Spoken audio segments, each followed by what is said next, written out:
I was told to speak about utilizing your time during the month of Ramadan, how to do it, perhaps the preparation, the run-up to the month of Ramadan.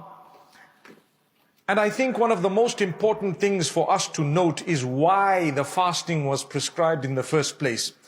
يا أيها الذين آمنوا كتب عليكم الصيام كما كتب على الذين من قبلكم لعلكم تتقون.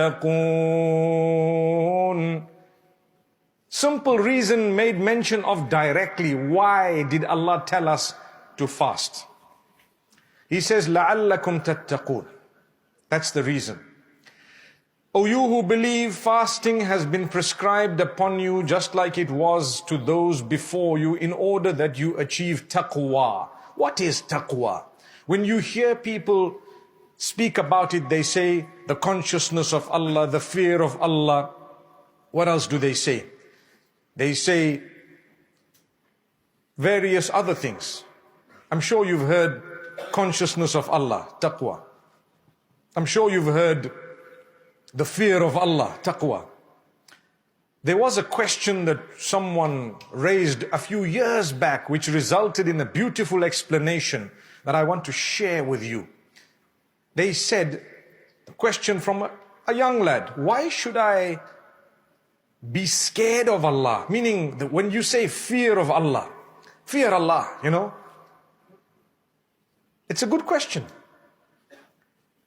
One of the primary things you and I need to understand is the consciousness of Allah, which means to know that He is your Lord, He made you, He is in control of everything on earth, and you are going to helplessly go back to Him. Helplessly go back to Him, meaning the day you are in your last, no one and nothing will be able to delay you by a moment. Inna ajalallahi idha jaa la yu'akhkharu law kuntum ta'lamun. If only you knew, when the fixed time of Allah comes for you or for anything or anyone, it will not be delayed, not even by a moment. You gotta go, you gotta go. You could have had all the wealth on earth or all the health on earth, but your time is up, it's up. Something will happen to ensure that you're gone.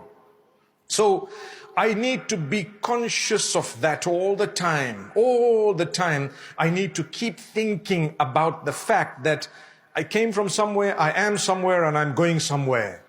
Consciousness. But the fear of Allah, do I worship Allah because I'm scared of Him? Good question, right? When you're scared of someone, what type of a relationship would you have? So you need to put this fear of Allah into context. What is the context? There is a way of explaining it, or there are perhaps more than one way. There is more than one way of explaining it, perhaps. But here's one. So when you love someone, and you love them dearly, think about someone you love. You love them so much. I'm sure you guys have someone in your minds, right? Oh, the way you're nodding your head, I hope it's halal, bro. You have someone in your mind, I love this person so much, right? Would you do anything to hurt them? Would you do anything to be in their bad books so the relationship is disturbed? Would you do something like that? The answer is no. Why don't you want to do something? Because I don't want to spoil this relation that I have. Do you understand what I'm saying? So I fear spoiling the relationship with the one I love. So this fear is born out of tremendous love. Do you understand the point? Because I love Allah so much, I fear getting into the bad books. You see what I'm saying? So taqwa is أن تجعل بينك وبين عذاب الله وقاية.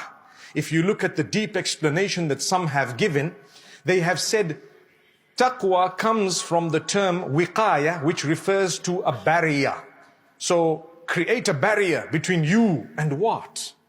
That which displeases Allah or the punishment of Allah. I make a barrier. How do I make that barrier? Well, by doing the right things and staying away from the wrong things. As